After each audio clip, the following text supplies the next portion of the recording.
No meu chá de bebê, minha irmã derrubou o bolo no chão e disse: "Acho que você não é a única que consegue chamar atenção." Minha mãe riu, achando que era brincadeira. Eu não disse nada. Mas naquela noite, retirei o sinal do apartamento que ela estava comprando e congelei o contrato de leasing do carro dela. O verdadeiro choque veio às 10 horas da manhã, quando ela descobriu o que eu fiz em seguida. Eu estava furioso, mas minha esposa estava ainda mais. Ela havia dedicado semanas para organizar o chá de bebê perfeito, reservou o local, encomendou o bolo, coordenou os amigos e minha irmã conseguiu arruinar tudo em menos de 10 segundos. O que Nicole fez não foi um acidente desajeitado, foi vingança. Ela guardava rancor desde que eu disse que não a ajudaria a conseguir uma linha de crédito que queria. Na cabeça dela, eu não era irmão, e era um assistente financeiro disponível 24 horas, pronto para consertar qualquer problema que ela causasse ou financiar qualquer ideia maluca que surgisse. Por anos, eu desempenhei esse papel sem perceber, ajudei com aluguel quando ela esqueceu de se planejar, paguei dívidas de cartão de crédito mais de uma vez e até assinei junto para o carro dela porque a concessionária estava sendo injusta. Toda vez que eu dizia sim, minha mãe me chamava de bom irmão.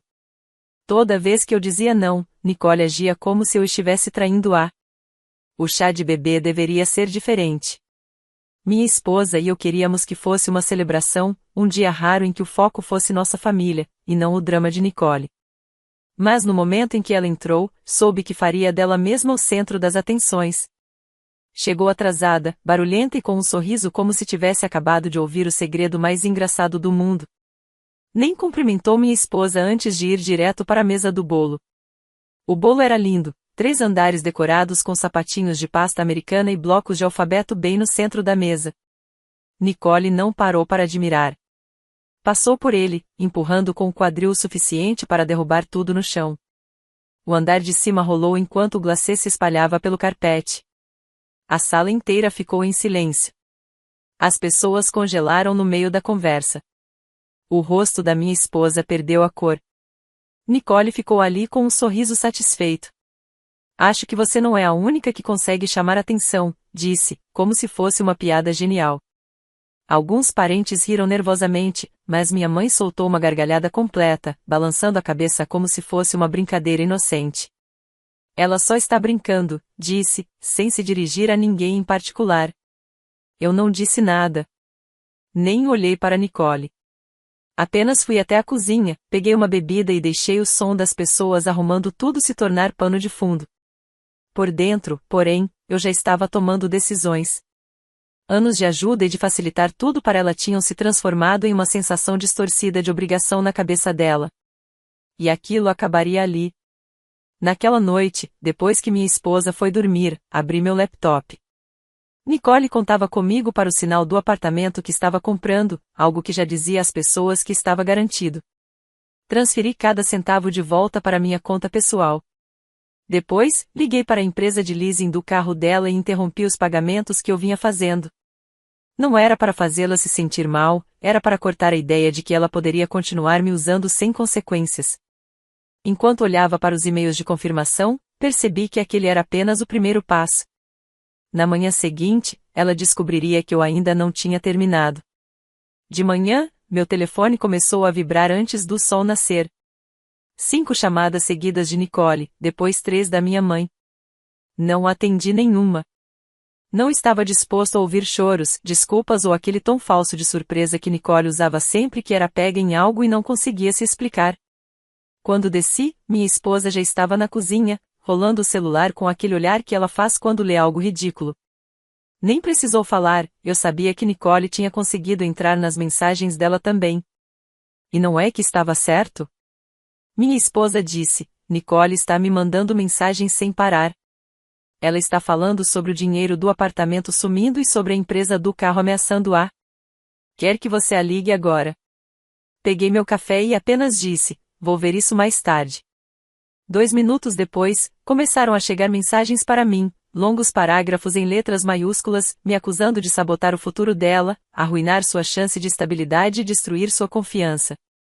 Ela dizia que contava comigo para cumprir como sempre fiz, e que retirar o dinheiro foi cruel. Notei que não mencionou o bolo nenhuma vez. Ignorei-a pelo resto da manhã. Foi então que começou a batida. Não uma batidinha educada, mas pancadas na porta da frente, como se a casa estivesse pegando fogo. Abri a porta e vi Nicole ali, cabelo bagunçado, calça de pijama e um moletom largo, como se tivesse acabado de sair da cama direto para um ataque de birra. Ela não esperou convite. Entrou e começou a jogar acusações antes mesmo de eu conseguir fechar a porta. Você não pode simplesmente pegar de volta o dinheiro que me prometeu. O leasing está no seu nome, então você tem que pagar. Está arruinando tudo por causa de uma piadinha. Deixei-a falar. Ela sempre foi boa em dar voltas nas palavras, distorcendo tudo até parecer a vítima. Mas quando finalmente parou para respirar, eu disse a verdade, eu nunca prometi nada a ela. O que prometi, principalmente a mim mesmo, foi que estava cansado de ser o fundo de resgate pessoal dela.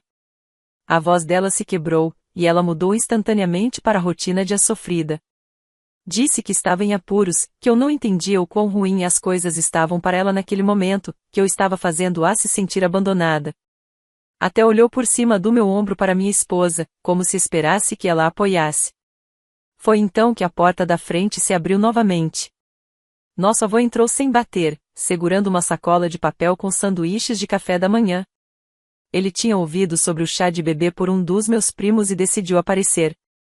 Ele parou por um segundo, observando a cena, Nicole na minha sala, metade gritando, metade chorando. Colocou a sacola no balcão e fez uma única pergunta. Você faz ideia de quantos anos Andrew vem cobrindo você?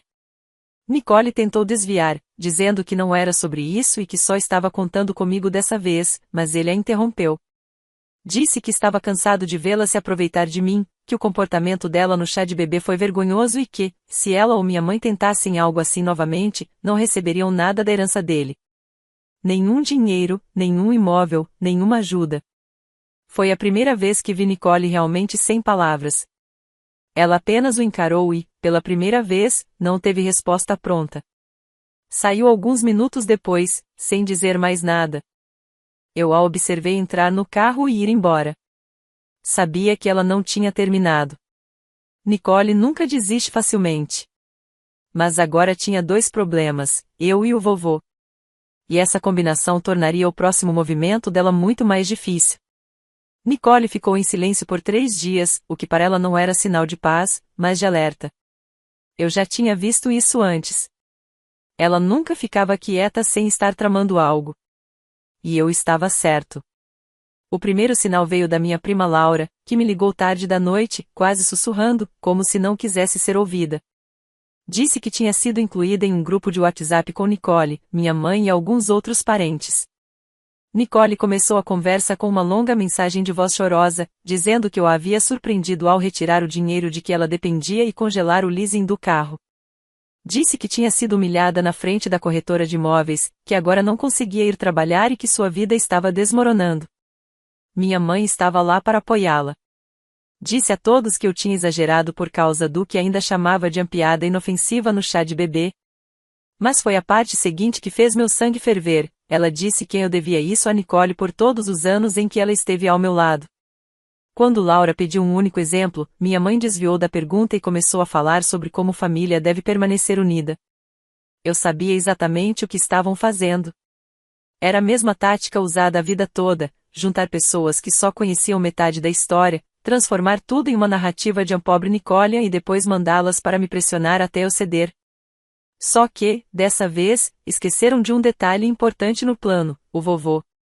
Mais tarde naquela noite, ele mesmo me ligou. Sua voz estava calma, calma até demais. Contou que Nicole tinha aparecido na casa dele mais cedo com uma pasta cheia de supostas provas de que eu a havia prejudicado, prints de mensagens, recibos de transferências bancárias e até uma cópia do contrato de leasing do carro. Ela tentou fazer parecer que eu havia quebrado um acordo legal, e não apenas interrompido minha generosidade. Vovó a deixou falar por uns 3 minutos antes de cortá-la. Disse sem rodeios que ela não tinha direito algum ao meu dinheiro, que tinha envergonhado a si mesma e a família no chá de bebê e que suas tentativas de distorcer a história só confirmavam o ponto dele. Depois, lembrou-a do que já havia dito na minha sala: continue com isso e nem você nem sua mãe terão nada da minha herança. Segundo ele, Nicole saiu de lá chorando. Mas lágrimas nunca significaram rendição, para ela significavam reagrupamento. 2 dias depois, recebi uma ligação da empresa de leasing. Nicole havia tentado contatá-los diretamente, alegando que o congelamento dos pagamentos tinha sido um engano e que eu havia agido sem sua permissão. Disseram a ela que, como a conta e o contrato estavam no meu nome, não havia nada que pudesse fazer. Ela teria elevado o tom de voz, ameaçado com ação judicial e desligado quando não conseguiu o que queria. Quando essa porta se fechou, correu direto para a casa da minha mãe. E foi de lá que as duas começaram uma pequena cruzada online, postagens enigmáticas no Facebook sobre família que te trai quando você está no fundo do poço e pessoas que fingem te apoiar até o momento em que você realmente precisa delas. Elas não me citaram diretamente, mas não precisavam. Em poucas horas, comecei a receber mensagens de amigos perguntando se estava tudo bem. Foi um golpe mesquinho, mas deu para sentir a mudança no ar. A simpatia que minha mãe e Nicole estavam tentando pescar não estava funcionando como esperavam. Alguns parentes até me mandaram mensagens privadas dizendo que já tinham visto drama demais vindo da Nicole ao longo dos anos para acreditar que só havia um lado nessa história. Enquanto as duas tocavam a campanha de autopiedade, o vovô estava agindo numa direção completamente diferente. E o que lhe fez a seguir não só desmontaria os planos delas, mas as faria perceber até onde tinham ido longe demais. Ele me ligou cedo numa quinta-feira de manhã. Não disse muito, apenas pediu que eu fosse até a casa dele porque havia algo importante a ser discutido. A voz era calma, mas havia um peso por trás que deixava claro, não era uma conversa casual.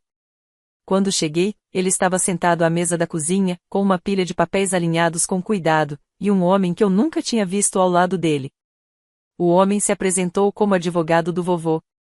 Foi aí que percebi a seriedade da situação. Sem rodeios, vovô empurrou um conjunto de documentos na minha direção, uma versão atualizada do testamento dele. Comecei a folhear e meus olhos travaram em uma parte que fez meu coração disparar. Os nomes da Nicole e da minha mãe tinham desaparecido completamente. Não só da parte em dinheiro, mas de todas as propriedades, investimentos e fundos. Cada centavo, cada imóvel, cada ação de empresa passava direto por elas agora. Os únicos beneficiários eram eu, minha esposa e um fundo em nome do nosso bebê que ainda nem tinha nascido. Disse a ele que eu nunca tinha pedido por aquilo, mas ele apenas balançou a cabeça. Você tem sustentado essa família por anos. Eles tratam você como um recurso, não como parente. Acabou. Não vou deixar mais que façam isso. Saí da casa dele achando que esse era o ponto final. Nicole e minha mãe teriam que aceitar que tinham passado dos limites. Mas Nicole nunca aceitava nada. No fim de semana, ela apareceu na minha garagem sem avisar, agindo mais doce do que eu a tinha visto em anos. Sorriu, disse que só queria conversar e até trouxe café, como se fosse uma oferta de paz. Minha esposa me lançou um olhar que deixava claro que não acreditava nem por um segundo, mas mesmo assim deixei Nicole entrar. Ela começou devagar, perguntando como as coisas estavam, como minha esposa estava se sentindo, se já estávamos preparados para o bebê. Mas logo as perguntas mudaram de tom. Começou a falar do vovô, dizendo que tinha ouvido rumores de que ele estava mexendo nas finanças. Alegou que só queria garantir que ele não estivesse sendo manipulado. Estava claro o que ela queria descobrir. Não dei nada. Respostas curtas, sem detalhes, sem sequer um indício de que algo tivesse mudado. Ela saiu parecendo frustrada, mas pensei que talvez aquilo tivesse acabado. 2 dias depois, o vovô ligou novamente. Dessa vez estava rindo não porque fosse engraçado, mas porque não acreditava na ousadia da Nicole. Ela havia ligado diretamente para o advogado dele fingindo ser eu. Passou meu endereço, meu número de telefone e disse que precisava de uma cópia dos documentos legais mais recentes, para revisão pessoal. O advogado entrou no jogo apenas o suficiente para confirmar a identidade dela e, em seguida, encerrou a ligação e avisou o vovô imediatamente. E o vovô não ia deixar aquilo barato. No domingo seguinte, ele convocou uma reunião de família. Ninguém sabia exatamente o motivo, apenas que era importante. Todos apareceram, curiosos, talvez até nervosos. Quando estávamos reunidos na sala de estar, o vovô começou a falar e não poupou ninguém. Contou para todos sobre o incidente no chá de bebê, sobre eu ter retirado o sinal do apartamento, congelado o leasing do carro e até sobre os avisos que tinha dado em relação à herança. E então soltou a bomba, revelou a manobra da Nicole com o advogado, dizendo claramente que ela havia tentado se passar por mim para ter acesso ao testamento. A sala ficou em silêncio. Alguns parentes se mexeram desconfortáveis. 2 primos que vinham defendendo Nicole com entusiasmo nas redes sociais baixaram os olhos para o chão. Nicole permaneceu rígida na cadeira, o rosto vermelho, evitando encarar qualquer pessoa. Minha mãe cruzou os braços, mantendo a expressão fechada, mas nem ela tentou argumentar. O vovô encerrou com uma última declaração. Se alguém nesta família ficar do lado da Nicole para tentar manipular o Andrew, também será cortado. Sem exceções. Aquilo caiu como um trovão. Nicole não tinha perdido apenas a minha ajuda, tinha perdido a rede de segurança que sempre achou que estaria lá para sustentá-la. E agora estava isolada de um jeito que nunca havia experimentado. Mas eu a conhecia bem demais. Ela não aceitaria a derrota em silêncio. O próximo movimento seria o mais desesperado e imprudente de sua vida. Nicole desapareceu depois da reunião. Nada de ligações, mensagens ou postagens vagas nas redes sociais, apenas silêncio total.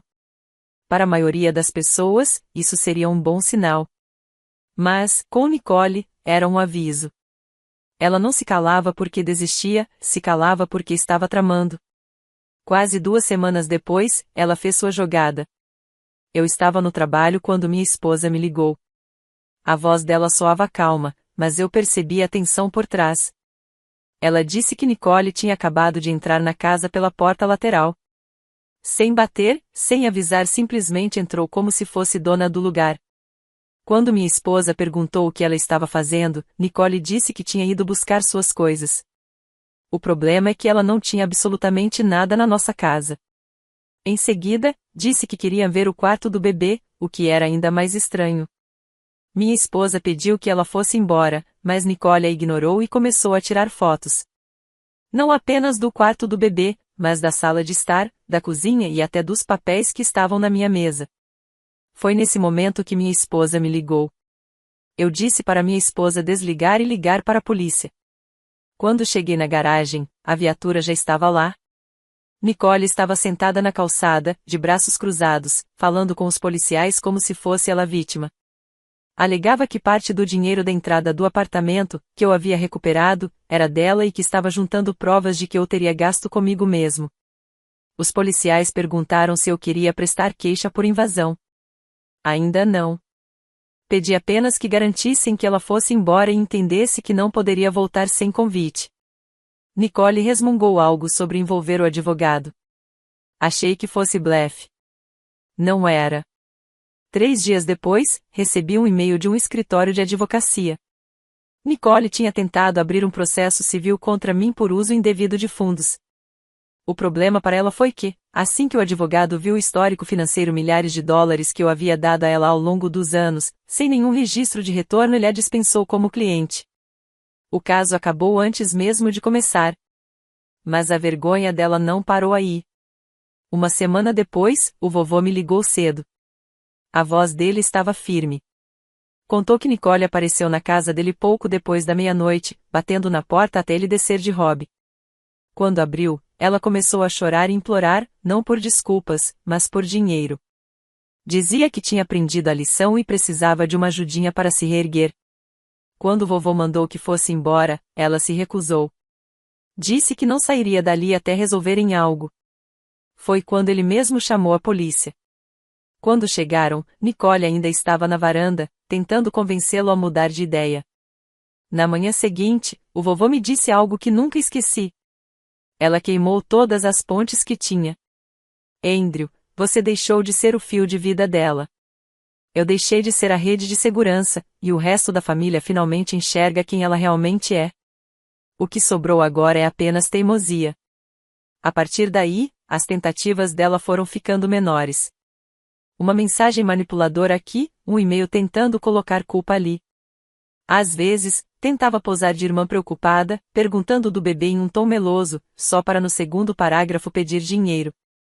Era como assistir alguém perceber, aos poucos, que suas velhas artimanhas já não funcionavam mais. E, pela primeira vez em anos, minha esposa e eu não sentíamos mais aquela tempestade pairando sobre nós. Nicole queria atenção. Conseguiu, mas de um jeito que a deixou isolada, exposta e sem a muleta financeira que sempre achou garantida. Meses se passaram sem grandes incidentes, e por um tempo, pensei que Nicole tivesse finalmente aceitado que a carona grátis tinha acabado.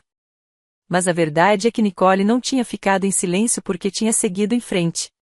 Ela estava apenas esperando o momento perfeito para aprontar mais uma. Esse momento chegou no dia em que nosso filho nasceu. Era de manhã cedo. Minha esposa tinha acabado de dar à luz e ainda estávamos no quarto do hospital quando meu celular vibrou com um número desconhecido. Normalmente eu não atenderia, mas estava cheio de adrenalina e pensei que fosse alguma enfermeira de outro setor. Em vez disso, era uma funcionária da recepção dizendo que havia alguém insistindo que era minha irmã e precisava me ver imediatamente. Respondi que não deixassem subir. 15 minutos depois, uma enfermeira entrou visivelmente abalada. Contou que Nicole tinha tentado enganar a segurança dizendo que estava lá para assinar documentos do bebê, e até afirmou que minha esposa estava incapaz de cuidar disso. Quando não conseguiu, passou a exigir falar com a administração do hospital, acusando de negligência médica. A segurança a retirou, mas o verdadeiro impacto não estava na tentativa e sim no que veio depois. À noite, o vovô apareceu no hospital com um envelope. Dentro havia uma carta de seu advogado informando que ele havia retirado oficialmente Nicole e minha mãe não apenas do testamento, mas também de todos os fundos, apólices de seguro de vida e qualquer designação legal ligada a ele. Disse que antes tinha mantido isso em silêncio, esperando que talvez mudassem, mas depois de ouvir o que Nicole tentou fazer no hospital, queria que toda a família soubesse. E então veio a parte inesperada, o vovô contou que também havia procurado os pais da minha esposa. Relatou toda a história não só sobre o chá de bebê, mas sobre tudo que Nicole e minha mãe tinham feito ao longo dos anos. Meus sogros sempre foram educados com minha família, mas agora estavam firmemente ao nosso lado. O vovô disse: "Quero que você saiba que está cercado por pessoas que vão te proteger. Mesmo que tentem voltar, você não estará sozinho." Essas palavras me marcaram mais do que eu imaginava. A partir daquele dia, a dinâmica da família se transformou completamente.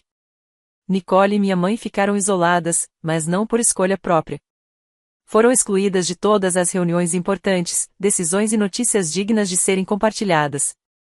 Parentes que antes as defendiam passaram a evitá-las.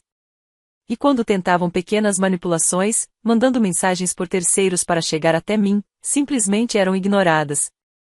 Nicole sempre acreditou que podia ultrapassar limites e ainda assim conseguir o que queria. Achava que paciência era sinal de fraqueza e que generosidade era algo para ser aproveitado sem nunca retribuir. Mas, enfim, ela aprendeu o que acontece quando se cruza a linha vezes demais. Acabou justamente com aquilo que passou a vida toda tentando evitar, sozinha. Para mim, esse foi o detalhe inesperado que eu não sabia que estava esperando.